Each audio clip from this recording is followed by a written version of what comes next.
Bon, j'aurais préparé le spécial, puisque j'apprenais hier, il était 14 heures, donc Robert s'était éteint en fin de matinée, un peu avant midi. Il y a des photos qui sont là aussi, ils ne sont pas comme derrière moi. Et bon, bien sûr, on était très proches depuis très longtemps, je ne serais pas ce que je suis, je n'aurais pas fait ce que j'ai fait sans lui. On se côtoyait depuis les années 90, il avait été mon prof à Jussieu.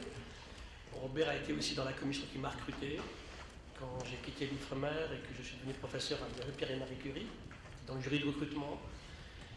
Je l'avais connu au CNRS au début, il s'occupait des sciences de la vie et bien sûr il avait été capable au CNRS de densifier tout ce qui était écologie parce que c'était une science, je en reparlerai après, qui n'était pas vraiment vue comme elle devait être vue. Et encore aujourd'hui, notre combat il est permanent. Ce qui s'est passé ces jours-ci est terrible.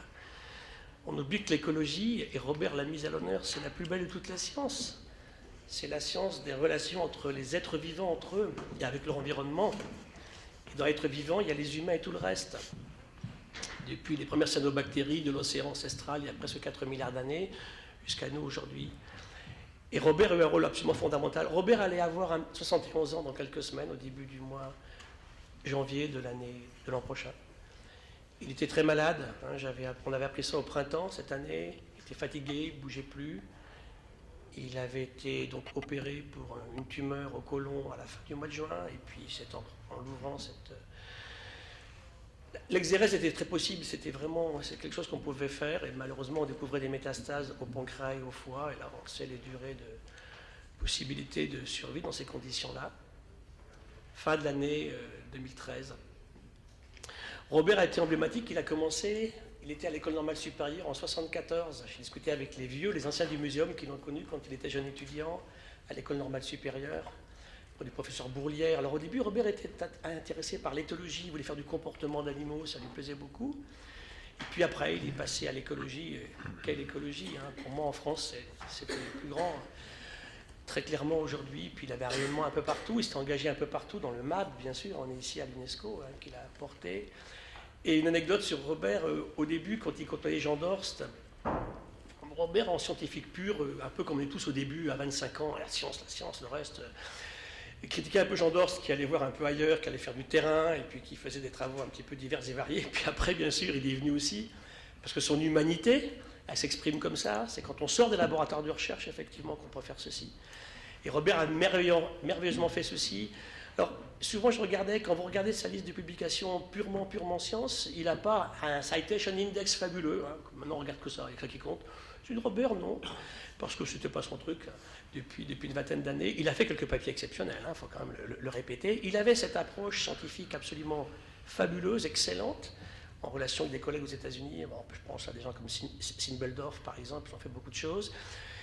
Et Robert est parti de travaux de terrain au début. Il est parti en Afrique de l'Ouest, il s'intéressait à des lézards. Il travaillait sur ces lézards, et puis après il est rentré, puis il a fait un petit peu d'autres choses. Il a vraiment été quelqu'un qui, en France, a mis la vraie écologie moderne sur les rails.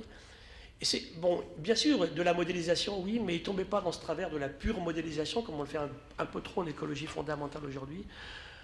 Beaucoup d'écologie sur des travaux de terrain qui amènent à des réflexions. Et puis rapidement, tout à l'heure ce que je disais, son humanisme, son humanité à lui aussi, est ressorti, et puis s'est rendu compte qu'il fallait qu'il replace, qu'il place depuis le début cet humain dans cette nature qui nous entoure, largement en dehors d'ailleurs de la seule biodiversité, dans tout le reste. Et il a formé des générations d'étudiants, moi le premier. Et c'est vrai qu'une grande partie de ce qu'on dit, de ce qu'on fait, de ce qu'on vit aujourd'hui est profondément imprégné de ces modes de pensée. Donc c'est vrai que même si, bien sûr, je m'y attendais, je redoutais, j'apprenais cette nouvelle. Quand elle est tombée sur mon mail hier matin, j'étais au muséum. Je rentrais juste de Turquie, où on avait cette semaine la session d'IPBES des Nations Unies sur la biodiversité. C'était très difficile et j'ai immédiatement appelé le troisième compère, qui est Jacques Weber. Jacques aussi qui est souffrant aussi, Jacques aussi vit de grandes difficultés en ce moment. Alors bien sûr on a échangé, bon c'était très difficile, mais Jacques et Robert avaient écrit un très beau livre, un des derniers, qui s'appelle La vie, quelle entreprise, que j'ai mis sur le site, j'ai cité le livre sur le site du muséum. Et c'est une très belle histoire, parce qu'en fait, c'est effectivement de rappeler aux humains qui sont profondément dans cette nature. En fait, on me dit souvent pourquoi il faut sauver la biodiversité. Je dis simplement parce que nous sommes la biodiversité. Je le raconte souvent, chaque humain, c'est beaucoup plus de cellules non humaines dans un corps humain, sur et dans lui, que de cellules humaines. On est dedans, on baigne dedans, je le dis souvent, on ne coopère qu'avec du vivant. Nous ne mangeons que du vivant, et Robert était un extraordinaire défenseur. On a fait beaucoup de conférences ensemble, des dizaines, je me rappelle à l'AgroParisTech il n'y a pas très longtemps, on en faisait encore une des dernières qu'on a fait ensemble. Et moi j'aime bien les photos, je trouve plein de photos, je passe des images, j'ai des images, des bestioles, des machins, des trucs, des plantes, des bactéries. Lui, il venait sans aucune image. On est très complémentaires. Il dit, moi, les images, je ne sais pas faire mes PowerPoint, tu te débrouilles, ça c'est pour les plus jeunes, pour les jeunes, je ne sais pas. Et je raconte une histoire, il racontait merveilleusement son histoire, et tout le monde était totalement captivé par ce qu'il nous disait, avec des mots simples aussi. On est allé aussi récemment chez Alain Juppé à Bordeaux, c'est maintenant, je crois, il y a 2 ans. On a discuté des relations entre la démocratie et nos capacités justement à se battre pour garder un monde soutenable. Donc sa disparition, bien sûr, c'est terrible pour nous, parce qu'il y a peu de scientifiques comme ça fondamentaux qui ont une reconnaissance internationale. Partout, il a vu le Grand Prix de l'Association française d'écologie, hein, avec Bernard Delay, il y a 3 ans, qui récompensait non pas un papier particulier dans Nature ou Science, mais une vie scientifique dédiée à cette écologie et à ces aspects que j'évoque avec vous ce matin. Donc moi, je perds un maître, hein, je suis orphelin, ça c'est clair, depuis hier matin. Bon, on va reprendre le cours des choses, mais ce qui se passe tous les jours autour de nous en ce moment, le vote français, européen pour les pêches profondes, ça s'est passé mardi, je l'ai appris à IPBES, le fait que nous mettons des sommes ridicules pour soutenir IPBES, il faut 40 millions d'euros pour que ça tourne sur 5 ans, on n'y est pas du tout, le compte n'y est pas du tout. Alors que, bon, je ne vais pas critiquer d'autres aspects, mais on fait des choses ailleurs en mettant beaucoup d'argent. Je ne vais pas comparer les crédits de l'OCDE avec ceux d'IPBES, mais quand on revient aux aspects c'est vrai que c'est quand même des choses. Le combat est perpétuel, il ne faut surtout pas l'arrêter. Hein, on est dans une situation en ce moment. Moi, en fait, si j'ai accepté de prendre cette position de présidence du muséum en 2009, c'est parce que je savais qu'arrivait l'année 2010 et que je pourrais, entre guillemets, l'ouvrir, je pourrais dire ce que je pense. Et j'ai fait 60 conférences en 2010, j'en ai fait 85 l'an dernier. Et avec Robert, on se battait en permanence. Jacques aussi, que j'évoquais tout à l'heure, il y en a quelques autres. Hein. Parce qu'on arrête de nous faire croire que dans un monde fini comme le nôtre, on va être capable de continuer à avoir une croissance infinie.